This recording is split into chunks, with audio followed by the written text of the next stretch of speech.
میں آپ سے ایک موضوع کے اوپر جس مسلسل میں بات کر رہا ہوں، میں بات تو اسی پہ کرنا چاہتا ہوں، لیکن میں آج ایک اپنا لائے عمل دینے لگا ہوں کہ ہم نے اب اس ملک میں یہ جو ظلم اور نا انصافیاں ہو رہی ہیں، اس کے اوپر اب ہم نے کون سی پولیٹیکل ایکٹیویٹی شروع کرنی ہے، اور وہ میں میری جو پولیٹیکل پارٹی ہے، میرے جو کارکن ہیں، ان کو اور میں پاکستانی عوام سے مخاطب ہونا چاہتا ہوں کہ اب اگلا راستہ کیا ہے، کیونکہ مجھے آہستہ آہستہ اب یہ یقین ہو گیا ہے کہ اس کے باوجود کہ ہمارا ملک کا آئین بڑے واضح طریقے سے کہتا ہے کہ الیکشن 90 دن میں ہونی ہے، یعنی جب ہم نے اپنی اسمبلیاں پنجاب کی اور پختونخوا کی، جب ہم نے اپنی اسمبلیاں ڈیزالو کی، تو ہم نے اس نالج سے کی کہ پاکستان کا جو آئین ہے وہ واضح کر دیتا ہے کہ 90 دن کے اندر الیکشن ہونے ہیں۔ 91 دن کا مطلب یہ کہ جو بھی گورنمنٹ ہے وہ غیر آئینی ہوگی، یعنی یہ جو چیف منسٹرز کیئر ٹیکر کے اپوائنٹ کیے گئے ہیں، 91 دن ان کے اوپر آئین کی وہ شک لگتی ہے جس میں یہ آئین کی خلاف ورزی کر رہے ہیں، تو وہ ساری جو سزائیں اس کے ساتھ ہیں وہ ان کے اوپر لاگو ہوتی ہیں۔ اور اس کے اندر جو الیکشن کمیشن ہے، جو چیف الیکشن کمشنر ہے، اس کا جو رولز اب تک سامنے آ رہا ہے کہ اس کے باوجود کہ اس کو پتہ ہے کہ پاکستان کا جو آئین ہے وہ 90 دن کے اندر الیکشن کروایا تھا جب ہماری اسمبلیاں ڈیزالو ہوئی، تو نہ گورنر نے ابھی تک اس کے اوپر چلا ہے، دونوں گورنرز نہیں چلے، نہ الیکشن کمیشن اس کے اوپر چلی۔ اور جو سب سے حیرتناک بات ہے کہ الیکشن کمیشن بے بسی ظاہر کر رہی ہے کہ جی پیسے نہیں ہیں، وہ کوئی گورنمنٹ کا ادارہ میرے ساتھ تعاون نہیں کر رہا، کہ جی وہ کوئی کہتا ہے ہر قسم کی ہم خبریں پڑھتے ہیں کہ جی پولیس نہیں ہوگی تو فوج نہیں ہوگی۔ تو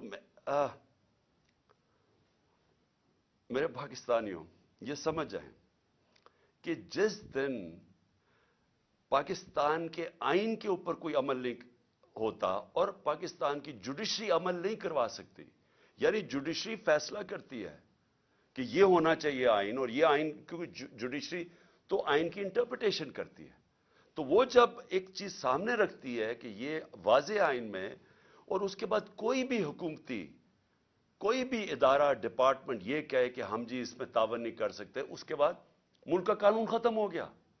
اس کا مطلب یہ کہ جب آپ کے ملک کے آئین کے اوپر پاکستان کی عدلیہ عمل ہی نہیں کروا سکتی، تو یہ سمجھ جائیں کہ اس سے بڑی بربادی ایک ملک کی نہیں ہو سکتی۔ جنگیں ہار کے ملک بچ جاتے ہیں، پھر سے کھڑے ہو جاتے ہیں۔ ایٹم بم، 2 ایٹم بم کے بعد ایک ملک 10 سالوں میں خوشحال ہو گیا۔ بم، جنگیں، زلزلے یہ تباہ نہیں کرتے ملک کو۔ ملک تباہ ہوتا ہے جب اس ملک کا انصاف ختم ہو جاتا ہے، جب اس ملک میں رول آف لا ختم ہو جاتا ہے، جب اس ملک کے جو بنایا ہوا آئین ہے اس کے اوپر عمل ختم ہو جاتا ہے، اور جب ججز اپنی ججمنٹ سے ایک ملک کے اوپر امپوز نہیں کر سکتے، تو ہم آج ادھر کھڑے ہو گئے ہیں۔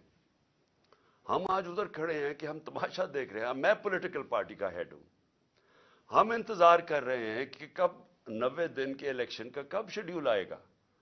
ہم نے پھر سے میں کہتا ہوں کہ میں کوئی پاگل تو نہیں تھا کہ میں اپنی 2 گورنمنٹس گرا دوں، ڈیزالو کر دوں۔ ہم نے تو آئین کو سامنے رکھتے ہوئے ڈیزالو کیا۔ پہلے ہم ان کو کوشش کرتے رہے، ان کو کہتے، یہ جو امپورٹڈ حکومت آئی ہے ان کو بار بار کہتے رہے کہ دیکھیں یہ ملک آپ نہیں چلا سکتے، آپ کے پاس پبلک مینڈیٹ نہیں ہے۔ الیکشن سے جو آتا ہے اس کے پاس مینڈیٹ ہوتا ہے، جو آکشن سے آتا ہے، یعنی جو لوگوں کے ضمیروں کی قیمت لگا کے کروڑوں روپے حرام کا پیسہ خرچ کر کے لوگوں کو خرید کے گورنمنٹ کراتا ہے، اس کے پاس پبلک مینڈیٹ نہیں ہوتا، وہ اس ملک کو کبھی بھی نہیں سنبھال سکتا تھا۔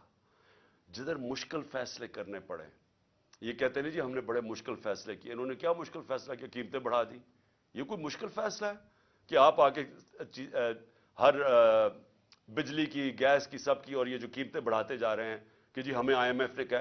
ہم بھی آئی ایم ایف کے نیچے تھے، ہم 2.5 سال آئی ایم ایف کے نیچے تھے، ہمیں بھی کہا جا رہا تھا قیمتیں بڑھائیں. ہم نے اپنے ملک کی دولت بڑھائی، ہم نے ویلتھ کریشن کی، ہم نے وہ اپنے ملک میں زیادہ ڈالرز، تاریخ میں سب سے زیادہ ڈالرز لے کے آئے. ہم نے پوری کوشش کی کہ ہمارے ملک کی جب دولت بڑھے گی تو ہم قرضے واپس کریں گے. انہوں نے آ کے آئی ایم ایف کے کندھے پہ بندوق چلائی، ساری چیزیں مہنگی کر دی کہ جی آئی ایم ایف کہہ رہا ہے ہمیں، اور لوگوں کی کمر توڑ دی. اور جو آمدنی تھی جس سے ہم نے قرضے واپس کرنے تھے وہ سکڑ گئے ہیں.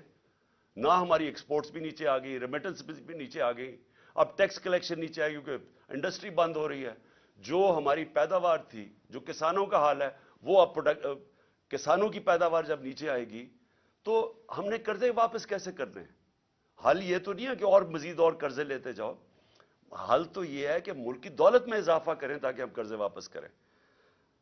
تو ان کے لیے جو مشکل اب ہے گورنمنٹ کے لیے، وہ ایک ہی تھی کہ کسی طرح یہ ملک میں ری اسٹرکچرنگ کروا دے. جو کرائسس آتا ہے اس کے اندر ہم ملک کے اندر اصلاحات کر دیتے، ہم اپنی آمدنی بڑھانے کے وہ سارا جو گورننس سسٹم ہے وہ چینج کر دیتے. وہ یہ اب کر نہیں سکتے کیونکہ ان کے پاس مینڈیٹ بھی نہیں ہے، نہ ان کے پاس صلاحیت ہے. لیکن میں آج اپنی قوم کے سامنے جو بات کہنا چاہتا ہوں کہ دیکھیں، اگر کسی کا خیال ہے، یہ میں پہلے بھی کہہ بیٹھا ہوں، کہ کوئی بڑا قابل، کوئی جینیس، کوئی اکانومسٹ دنیا سے باہر لے آئیں اور وہ ہمیں کوئی ایسی اکنامک پالیسی دے جس سے ملک اٹھ جائے گا، تو آپ کو سمجھنا چاہیے کہ اکنامک پالیسی ایک ملک کی انوائرمنٹ کے اندر بنائی جاتی ہے. یعنی ایک ماحول ہوتا ہے جس کے اندر اکنامک پالیسی امپلیمنٹ کی جاتی ہے. یعنی آپ کی گورنمنٹ کیسے چلتی ہے. سب سے اہم چیز ہوتی ہے رول آف لا. وہ کیوں امپورٹنٹ ہوتی ہے کہ اس میں جب میں مثلا سرمایہ کار پاکستان میں پیسہ لگانا چاہتا ہوں تو کیا میں اپنا کانٹریکٹ انفورس کر سکوں گا؟ کیا عدلیہ میری انویسٹمنٹ کو پروٹیکٹ کرے گی؟ کیا ملک کے اندر کیا وہ رول آف لا یعنی قانون کو امپلیمنٹ کرنے کی کیا وہ صلاحیت ہے کہ مجھے اعتماد ہوگا کہ میں جب پیسہ لگاؤں گا تو اس کی حفاظت کی جائے گی؟ آج یہ حال ہے کہ جو لوگوں نے پاکستانی بینکوں کے اندر ڈالرز رکھے ہوئے تھے، آج ان کو ڈالرز نہیں مل رہے ہیں. یہ ان کو گارنٹی دی گئی تھی کہ آپ اپنے ڈالرز پاکستان میں رکھیں بینکوں میں اور ہم ان کی حفاظت کریں گے. آج وہ لوگ اپنے ڈالرز بینکوں سے نہیں نکال سکتے. یہ بھی یہ کانٹریکٹ جو سوشل کانٹریکٹ ہوتا ہے عوام میں اور حکومت میں، پہلے تو اس کی نفی کر کے رکھ دی ہے. اب سوچیں کون باہر سے پیسے لے کے آئے گا پاکستان میں؟ بلکہ بیرون ملک پاکستانی ابھی بھی اپنا پیسہ نکالنا شروع ہو گئے ہیں یا پیسہ نہیں لا رہے پاکستان میں، جس کا مطلب کہ ڈالرز مزید اور کم ہوتے جا رہے ہیں پاکستان میں، جس کا مطلب ڈالر کے قرضے بڑھتے جا رہے ہیں پاکستان میں. تو اس ماحول کے اندر یہ جو آج اتنی بڑی ہمارے آئین کی خلاف ورزی ہو رہی ہے کہ 90 دن سے یہ کوئی ان کی سوچ نہیں نظر آ رہی کہ 90 دن کے اندر الیکشن کروانا ہے، بلکہ پورا دباؤ رکھا جا رہا ہے، ہر ادارے کے اوپر دباؤ رکھا جا رہا ہے کہ کسی نہ کسی طرح یہ الیکشن کو کھینچے. کیونکہ یہ ساری جو پی ڈی ایم ہے یہ الیکشن سے بھاگ رہی ہے، ڈرتی ہے الیکشن لڑتے ہوئے. ان کو پھر سے میں کہتا ہوں، یہ الیکشن سے گورنمنٹ میں نہیں بیٹھے، آکشن سے بیٹھے ہوئے ہیں. یہ ڈرے ہوئے ہیں الیکشن ہوگا یہ ہار جائیں گے. لہٰذا اس کا مطلب یہ ہے کہ آئین کی خلاف ورزی ہو جائے لیکن الیکشن نہ ہو. اور یا پھر یہ کوشش کر رہے ہیں جو میں نے بات شروع کی تھی کہ میں پارٹی کا ہیڈ ہوں، ہمیں ابھی تیاری ہونی چاہیے تھی الیکشن کیمپین کی، مجھے ابھی ٹکٹس فائنلائز کرنے چاہیے تھے لوگوں کے تاکہ وہ ہمارے سارے جو کینڈیڈیٹس اپنے حلقوں میں نکلیں، لیکن ابھی تک ہمیں ڈیٹ ہی نہیں مل رہی. اور یہ کدھر تک جائیں گے؟ کیا ان کا وہ خیال ہے جو انہوں نے کراچی میں کیا تھا کہ ڈیلے کرتے کرتے ڈیٹس چینج کرتے کرتے آخر میں اتنا تھوڑا ٹائم دیا الیکشن سے پہلے کوئی کیمپین ہی نہیں کر سکا، کیونکہ یہ چاہتے تھے کہ ٹرن آؤٹ کم ہو. اگر لوگ کم نکلیں گے ووٹ ڈالنے کے لیے تو یہ سمجھتے ہیں کہ انہوں نے دھاندلی کر کے یہ الیکشن جیت سکتے ہیں. جو کراچی میں پیپلز پارٹی کا کراچی میں ووٹ بینک ہے ہی نہیں، کوئی پول سروے کر لیں، لیکن وہ الیکشن میں بڑا کارنامے دکھاتی ہے. وہ کیوں کرتی ہے؟ کیونکہ لوگ نکلتے نہیں اور دھاندلی کا موقع مل گیا. ہماری جو تحریک انصاف کی کوشش، جو ہم 16 جولائی کا الیکشن جیتے، اس کے بعد جو ہم اکتوبر کے اندر نیشنل اسمبلی کے الیکشن جیتے، جو ہم 16 جولائی کو پروونشل اسمبلی کے پنجاب میں الیکشن جیتے، ہم کیسے جیتے؟ کیونکہ بڑا زبردست ٹرن آؤٹ ہوا. پبلک، وہ کبھی بائی الیکشن میں اتنی پبلک نکلی نہیں، اس لیے ہم جیت گئے. اور دھاندلی کے باوجود ہم جیتے.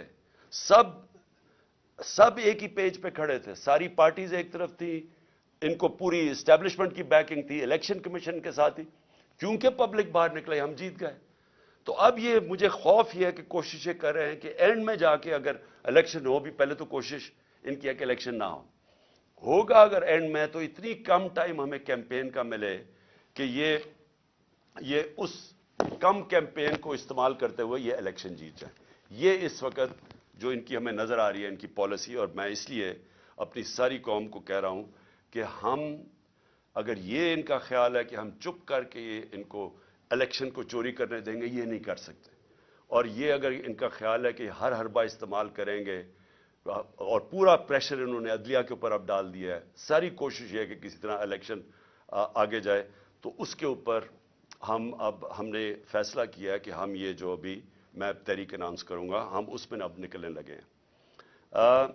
میرا ذرا دوسرا اسی کا پہلو، اب میں جو اگلا پہلو لانا چاہتا ہوں کہ دیکھیں، ہم جو یہ پچھلے 10 مہینے میں ہم نے دیکھا ہے کہ پاکستان کی تاریخ میں اس طرح انسانوں کی بنیادی حقوق کی کبھی ایسی خلاف ورزی، پامالی نہیں ہوئی جو آج ہے. کبھی اس طرح بے شرمی سے، یعنی اسٹیٹ پاور استعمال کی گئی سیاسی مخالفین کے خلاف جو اب ہو رہا ہے. میں نے اس کی کئی مثالیں میں کئی دفعہ بتا چکا ہوں کہ جو شہباز گل سے شروع ہوا تشدد، اس کو ننگا کیا گیا، اس سے جو ظلم کیا گیا جیل میں، مجھے ابھی تک افسوس ہے کہ کوئی ان لوگوں کے اوپر کارروائی نہیں ہوئی جو ذمہ دار تھے اس کے. اس کے بعد اعظم سواتی سے جو کیا گیا، اب جو اعظم سواتی سے کیا گیا، وہ قوم ہل گئی. خاص طور پہ پہلے تو جو تشدد کیا، اس کے بعد جو ایک ویڈیو کیسٹ، ویڈیو اس کی بھیجی گئی ان کی بیوی کو اور ان کی بیٹی کو. اس طرح کی چیزیں کبھی اس ملک کی تاریخ میں نہیں ہوئی کہ ایسی بلیک میلنگ اور ایسا اس ملک میں نہیں ہوا. اور اس کے بعد جو فواد چودھری کو اٹھایا، شیخ رشید کو اٹھایا، لیکن جو صحافیوں سے ہوا، میں اس لیے بار بار کہتا ہوں کہ یہ سارا کنیکٹڈ ہے. منہ بند کروانے کے لیے، بلیک میل کرنے کے لیے ساری کیمپینز کی گئی. ارشد شریف سے جو ہوا ہے، یعنی میں ارشد شریف کا اس لیے کہتا ہوں کہ اس طرح کی تو ہم نے کبھی سوچا بھی نہیں، تصور بھی نہیں کیا تھا کہ اس طرح کے ایک پاکستان کے بیسٹ، بہترین انویسٹیگیٹو جرنلسٹ سے جو اس کے اوپر ایف آئی آرز کاٹی گئی، اس کو ملک سے باہر پھر دھمکیاں دی گئیں، اور وہ دیکھیں اس کو کہ ایسا وہ ایک مجاہد جو کھڑا رہا، رائے حق پہ کھڑا رہا، اور پھر اس کو جو قتل کیا گیا کیریا میں. یعنی اس طرح کی میرے ہوتے ہوئے تو کوئی میں نے مثال نہیں دیکھی. حالانکہ میں نے جنرل مشرف کا مارشل لاء دیکھا، وہاں کبھی اس طرح کی حرکتیں نہیں ہوئی جو ان 10-11 مہینوں میں ہوئی. اور اس کے بعد میں اور بھی جمیل فاروقی، وہ جا کے بتا رہے ہیں کیسے ننگا کیا گیا، ٹارچر. کتنے سوشل میڈیا کے ایکٹیوسٹ، ینگ لڑکیوں کو تو دھمکیاں، لڑکوں کو جنہوں نے اٹھایا اور اس کے بعد ان کو کسی سیف ہاؤس میں لے کے گئے، وہاں مار دھاڑ کر کے اس کو واپس لے آئے. اور اس سے یہ سوچا یہ جا رہا ہے کہ اس سے یہ کنٹرول کر لیں گے ملک کو. جس طرح ہم بھیڑ بکریاں ہمیں مار مور کے تو ہمیں سارا کو کنٹرول کر لیں گے، یہ سارا ہو رہا ہے اس کے پیچھے. میں اس کے اوپر خاص توجہ ذرا دینا چاہتا ہوں کہ میری جو جے آئی ٹی ہے، میں یہ اس لیے آپ کے سامنے رکھ رہا ہوں کیونکہ میں یہ بار بار لوگوں کے سامنے اس چیز کو لے آیا ہوں. اس سے پہلے میں صرف کہنا چاہتا ہوں کہ 13 کی رات کو ایک ملتان کے اندر پیپرز درج کروانے کا جو ٹائم تھا، اس ایک انسیڈنٹ ہوتا ہے، نون لیگ کے اور تحریک انصاف کے کارکنوں میں کوئی تھوڑی جھڑپ ہوتی ہے. اسی دن رات کو नून लीग के कारकुनों को कुछ नहीं कहा जाता, एक दो के ऊपर एफआईआर काट देती है, उनको कुछ नहीं कहा जाता। 20 तहरीक इंसाफ के कारकुनों के घरों में उस दिन सारी रात 2-2, 3-3 बजे घरों में घुसे, वहां ना चादर और चार दीवारी की ना इन्होंने परवाह की। जिस तरह 25 मई में इन्होंने किया हमारे साथ, एमपीज के घरों में घुसे 2-2, 3 बजे। भाई आप पुलिस हैं, ये पुलिस से ये काम करवाया जा रहा है, तो लोग पुलिस से नफरत करेंगे या नहीं करेंगे? कौन सी दुनिया की पुलिस ये करती है? डाकुओं की तरह लोगों के घरों में घुसाते हैं 3 बजे और वहां जाके औरतों के सामने, उनकी फैमिलीज के सामने वहां खौफ फैलाते हैं और डराते हैं, धमकाते हैं, चीजें तोड़ के चले जाते हैं। ये कौन सी दुनिया में होता है? और किधर है इंसानों के? और ये कौन है? ये पॉलिटिकल वर्कर्स है। इन्होंने कौन सा जुर्म किया है कि ये जो 25 में कौन सा जुर्म किया था कि जो इन्होंने जिस तरह का जुल्म किया? और आज देखें कि ये जो केयर टेकर गवर्नमेंट जो होती है न्यूट्रल, इसका मतलब होता है कि ये बिल्कुल गैर जानिबदार होती है। केयर टेकर गवर्नमेंट ऐसी बिठाएं जो हमारे सख्त मुखालिफ, जिस तरह यह चीफ मिनिस्टर पंजाब का बैठाया हुआ है, इसकी चैनल देख लें, यह हमारा बदतरीन मुखालिफ है और आसिफ जरदारी का बगल बच्चा है। उसको लाके यहां बैठाया गया और वो आदमी जो कि जिसका किरदार मशकूक है, जिसने नैब में सेटलमेंट की हुई है, यानी करप्शन के अंदर पैसे दिए हुए हैं, उसको ऊपर लाके बैठा दिया। उसने सारे वो ऑफिसर्स, हमने 23 ऑफिसर्स की लिस्ट दी कि इन्होंने हमारे ऊपर 25 मई पर तशद्दुद किया, उनमें से 16 को यहां वापस लाके बैठा दिया और अहम पोजीशंस पे बैठा दिया। और उन्होंने फिर जो किया अभी से आते साथ ही, यानी हमें है केयर टेकर गवर्नमेंट जो हमने वॉलंटरली अपनी गवर्नमेंट्स डिसॉल्व की। आनी चाहिए थी केयर टेकर जो न्यूट्रल होनी चाहिए थी, हमारे मुखालिफिन को ऊपर बैठा के, और वो हरासा हो रहा है इस वक्त। हमारा अली साई है, मैं जरा एक और आपके मसाल, अली साई हैं दामाद चीफ जस्टिस पंजाब के, लाहौर हाई कोर्ट के। उसके ऊपर पहले किसी आदमी को पकड़ा, उसको बंद किया, उसके ऊपर तशद्दुद किया, उससे केस बनाया उसके खिलाफ, और अब उसको नैब में बुलाया जा रहा है। उस्मान डार हमारे वहां सियालकोट के जो एमएनए के एस्पिरेंट है, एक आदमी को पकड़ा, वो हालांकि उसकी कोई पोजीशन नहीं थी, उसको पकड़ा, उसको कहा इसके खिलाफ केस बनाओ, तुम स्टेटमेंट दो इसके अगेंस्ट। उसको लेके गए, उसको बंद किया, सेफ हाउस में बंद किया, उसको पहले मारा, धमकाया, नंगा किया, उसके बाद कहा आपके बीवी बच्चों से हम ये करेंगे, अगर आप ये नहीं करेंगे, उसे स्टेटमेंट साइन करवा ली। और ये सिर्फ और सिर्फ कोशिश इनकी कि किसी ना किसी तरह तहरीक इंसाफ को कमजोर किया जाए, डराया धमकाया जाए। इस वजह से मैं वो अभी तहरीक अनाउंस कर रहा हूं इसके बाद कि इनका जो आपका शौक है, इंशाल्लाह हम आपका शौक पूरा कर देंगे। लेकिन जो अफसोसनाक चीज है, मैं ये सिर्फ अपने कारकुनों का इसलिए बताना चाहता हूं कि एक तो ये क्या करते हैं कि इनके ऊपर जुल्म करते हैं लोगों पे, फिर उसकी कहानियां आती हैं हमारे लोगों के पास कि जी ये आपके ऊपर जुल्म किया गया, ताकि वो बाकी लोग डर जाएं। हमारे एक एमपी हैं पंजाब के, उसको इन्होंने बुला लिया, डराया धमकाया, फिर उसको आजम स्वाति की उन्होंने वो वीडियो दिखाई जिधर आजम स्वाति के ऊपर तशद्दुद हो रहा है। उसको दिखाया गया कि तुम्हारे से भी होगा। आजम स्वाति के ऊपर जब तशद्दुद कर रहे थे तो उसको कह रहे थे इमरान खान को बताए, उससे ये हम करेंगे। ये हमारे वो लोग हैं जो हम पेट काट के जिन एजेंसीज को पाल रहे हैं, वो ये धमकियां दे रही हैं। फिर वो शहबाज गिल उसके बाद सारा वक्त पूछेगी जी बताओ इमरान खान ने नहीं, उसने तुम्हारे खिलाफ स्टेट, यानी शहबाज गिल से मेरे खिलाफ उसे ले रहे थे, एविडेंस ले रहे थे कि बताओ कि इमरान खान ने करवाया ताकि मुझे फंसा सके। जिसको यहां सरकारी नौकरों को इन्होंने जो पंजाब में थे, जिनको अब ओएसडी कर दिया, उनको बार बार पूछते थे जी बचाओ, कोई करप्शन है, कोई इन्होंने कुछ किया, कोई इन्होंने पैसे लिए, कोई पोस्टिंग ट्रांसफर पे। ये आज हाल है कि क्योंकि ये चाहते हैं कि हम इन करप्ट लोगों को मान जाएं, तो इस तरह के हालात हैं। लेकिन मैं जो सबसे जो हम सब के लिए एक फिक्र करने वाली बात है, मेरे ऊपर हमला होता है, एक्स प्राइम मिनिस्टर, वो पहले मैं कहता हूं कि ये हमला होने वाला है, मैं बताया सबको, मैंने मीडिया पे गया, लेकिन जिन्होंने हमला किया वो सारे इख्तिदार में बैठे थे। एक डर्टी हैरी था, वो भी पावर में था, उसके पास सब सारी अंदरूनी पावर है। दूसरी तरफ राना सनाउल्लाह और शहबाज शरीफ। अब जब मुझे पता था कि ये सारी जो प्लानिंग हो रही है, क्योंकि उसके बाद हमें तो पूरी खबरें आ रही थी और अंदर से खबरें आ रही थी कि ये होने वाला है।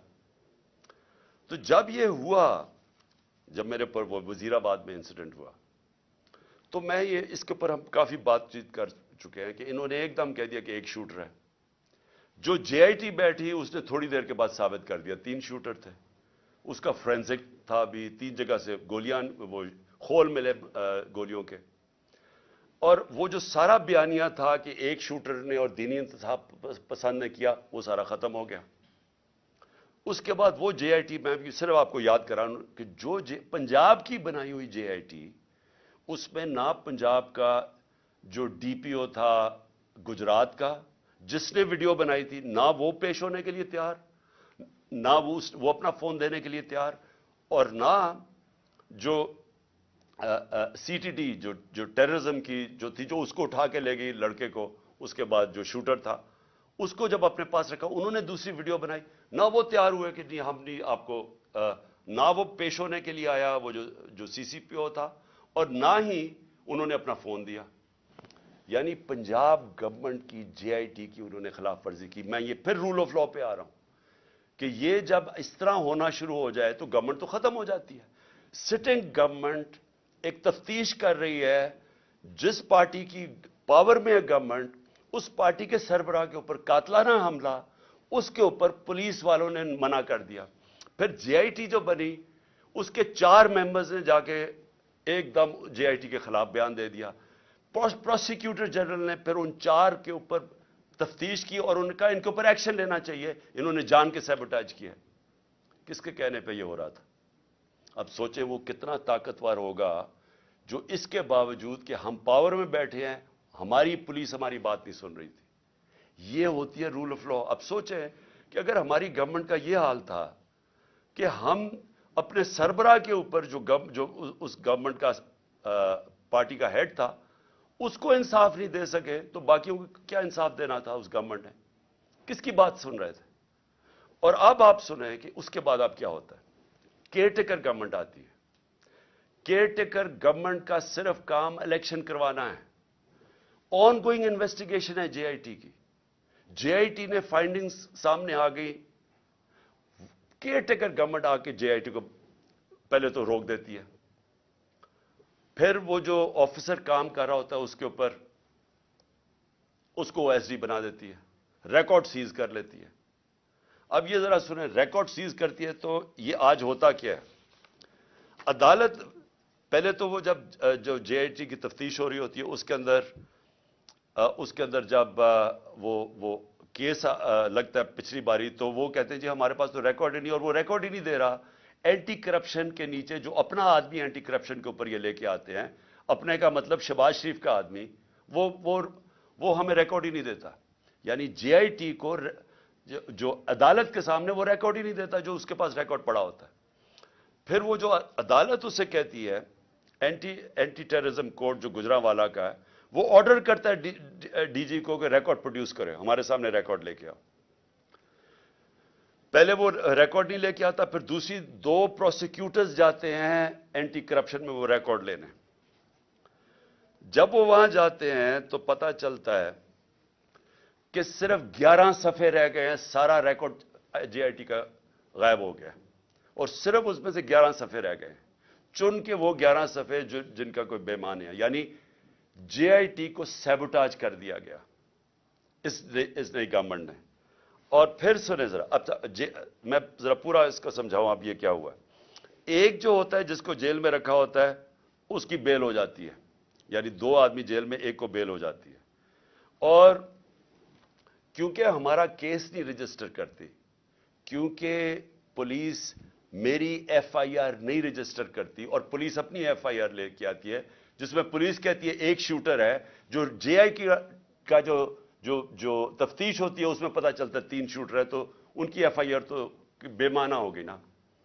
तो अब ये सिचुएशन क्या है कि आज जो मेरे ऊपर हमला हुआ था और जो इतनी देर की तफ्तीश हुई थी, पहले इन्होंने मेरा जब FIR भी नहीं काटी, इतनी तफ्तीश के बाद आज क्या सामने चीज आती है कि जो रिकॉर्ड था वो जान के इन्होंने खत्म किया, सैबोटाज किया।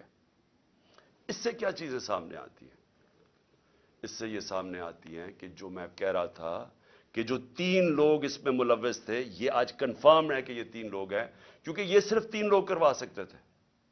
इन्हीं के पास पावर है कि ये JIT को सैबोटाज कर सकते हैं। इन 3 के पास ये सारे, और जो मैंने पहले दिन कहा था कि चीफ जस्टिस साहब आप सुने इसको क्योंकि मुझे इंसाफ नहीं मिलेगा, वो साबित हो गया। कोई इंसाफ मिलने की अब तवक्को नहीं है क्योंकि इन्होंने सारा रिकॉर्ड गायब कर दिया। और ये क्यों किया? क्योंकि इनको पता था कि इन्होंने पकड़े जाना है इसमें। ये सारी कड़ी इन्हीं की तरफ जा रही थी। और इससे यह साबित होता है कि जब मुझे अदालतें बुलाती हैं कि जी आप आके अपीयरेंस करो, मेरा सवाल यह है कि मेरे ऊपर जब हमला हुआ था तो मैं तो उससे 2 महीने पहले कह रहा था कि मेरे ऊपर हमला होने वाला है।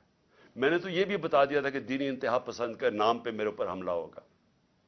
मुझे तो किसी ने नहीं बचाया, ना किसी ने मेरी कोई परवाह की कि इसके ऊपर एक अटेम्प्ट होने लगा है। और क्योंकि किसने बचाना था, जिन्होंने बचाना था वो खुद ही मुलव्वस थे उसमें। और तभी मैंने कहा था कि अगर इन्हीं के ऊपर छोड़ दी तफ्तीश, ये तो होने ही नहीं देंगे, जो उन्होंने नहीं होने दी। इससे अब आगे चलें। इसका मतलब कि अगर ये 3 लोग अभी भी पावर में बैठे हुए हैं तो मेरी जान अभी भी खतरे में है, क्योंकि इन लोगों के होते हुए कौन मुझे प्रोटेक्शन देगा? कि अगर ये जो 3 है वो डर्टी हैरी मिला के और ये जो राणा सनाउल्लाह और इनके पीछे है, तो कौन प्रोटेक्ट करेगा मुझे?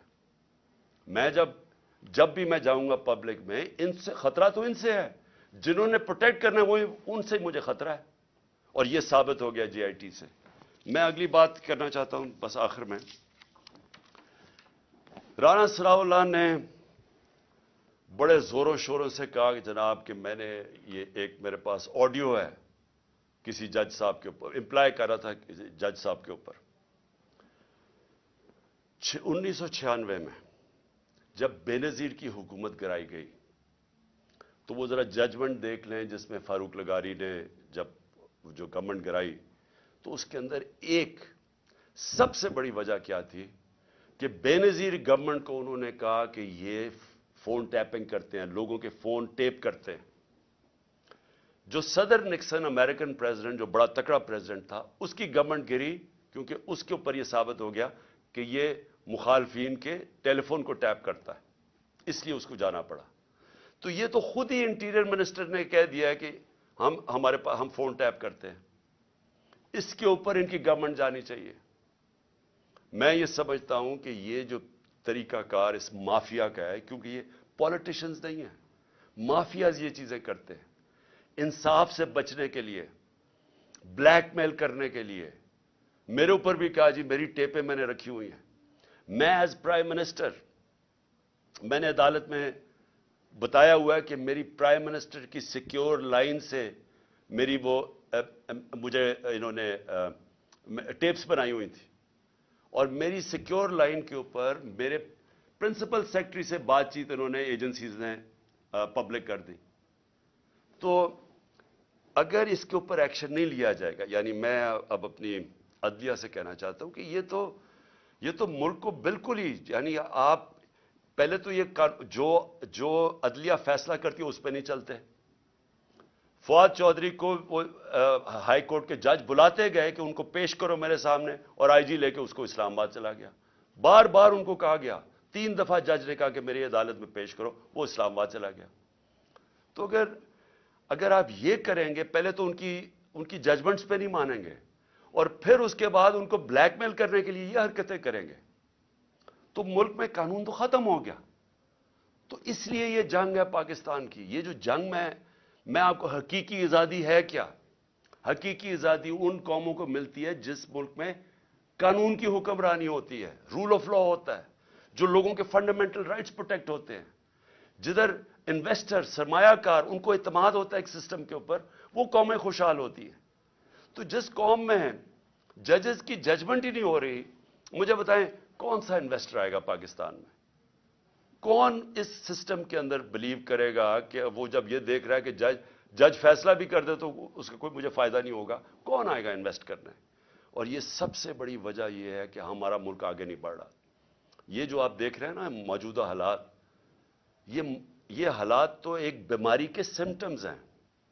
ये जब एक फोड़ा निकलता है तो कैंसर की वजह से निकलता है, अंदर से तो कैंसर हो। ये कैंसर ये है कि यहां कानून नहीं है या इंसाफ नहीं है। इसकी कैंसर की वजह से कब्जा ग्रुप भी फिर रहे हैं पाकिस्तान में, कमजोरों की जमीनों पे कब्जा करते हैं। इस कैंसर की वजह से ताकतवर डाकू एनआरओ ले लाते हैं, अरबों रुपए की अपनी करप्शन माफ कर देते हैं, कमजोर सिर्फ जेलों में जाता है क्योंकि इंसाफ नहीं है। ये जंग सारी हकीकी आजादी की इंसाफ के लिए। ये जो 26 साल पहले मैंने अपनी जिंदगी में सफर शुरू किया था, इंसाफ की तहरीक, ये सिर्फ और सिर्फ ये मसला है पाकिस्तान का। इसलिए आज हम सबको कानून की हुक्मरानी के साथ खड़ा होना चाहिए।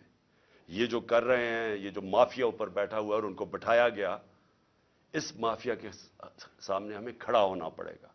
मैं अनाउंस कर रहा हूं इंशाल्लाह बुध से वेडनेसडे को अपनी जेल भरो तहरीक। मैं अपनी सारी पार्टी को आज कह रहा हूं कि तैयारी करें।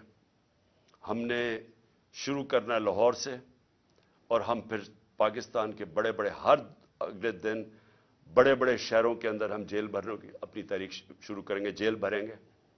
हम क्या बताना की कोशिश कर रहे हैं? हम सबसे पहले तो अपनी कौम को यह कहना चाहते हैं कि अब खौफ के बुत को तोड़ दो। ये जो हम खौफ के सामने झुकते हैं, मैं सारों को बार बार वो मिसाल देता हूं कि कूफा के लोग सब जानते थे कि हजरत इमाम हुसैन राय हक पे हैं, लेकिन यजीद के खौफ की वजह से नहीं मदद करने आए। और वो आज तक, जब तक दुनिया रहेगी वो पछताएंगे, उधर के लोग पछताएंगे क्यों नहीं हम खड़े हुए।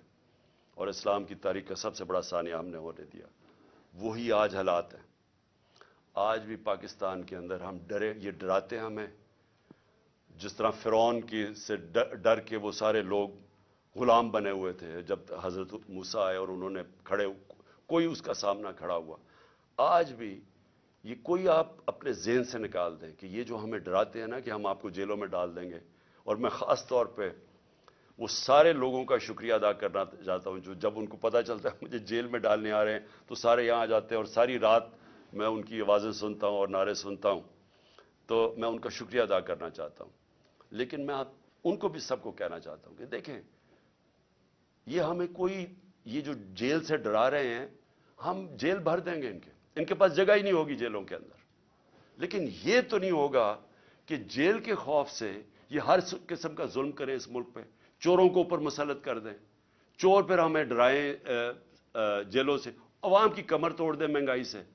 इनके पैसे बाहर पड़े हैं, इनको फर्क ही नहीं पड़ता, डॉलर्स में इनके पैसे पड़े हैं। कौम की यहां बेचारा तनख्वाहदार तबका आज कैसे गुजारा करता होगा? ये अब इससे पहले ये जो अभी इन्होंने महंगाई की, अब ये जो मिनी बजट दिया है, इससे पहले अगर आपकी पिछले 1 साल पहले आपके बैंक में, बल्कि अप्रैल में 10 महीने पहले आपके बैंक के अंदर आपकी तनख्वाह थी, बैंक नहीं, आपकी तनख्वाह महाना 30,000 थी, आज सिर्फ वो 20,000 रह गई है। यानी आप आज सिर्फ वो 20,000 की चीजें खरीद सकते हैं। और अब एक और मजीद तूफान आ रहा है महंगाई का। जो आज महंगाई है, आज की शरह मेरे ख्याल में 30-32 थी, आज उससे भी ऊपर चली गई है, 38-39 पे चली गई है। इसका मतलब ये मजीद महंगाई अभी और बढ़ेगी। तो इनको तो फर्क ही नहीं पड़ता क्योंकि इनके पैसे बाहर पड़े हैं। और डॉलर्स का मतलब कि इनके पैसे पाकिस्तान के मुकाबले में उसमें इजाफा हो रहा है दौलत में, क्योंकि हमारा जिस तरह रुपए की कीमत गिरती रही और महंगाई बढ़ती जा रही है तो रुपया कम चीजें खरीदता है, लेकिन क्योंकि डॉलर्स में है वो डॉलर ज्यादा चीजें खरीदता है। तो इनको कोई नुकसान नहीं हो रहा। ये जो मुल्क में इस वक्त अजाब आया हुआ है महंगाई का।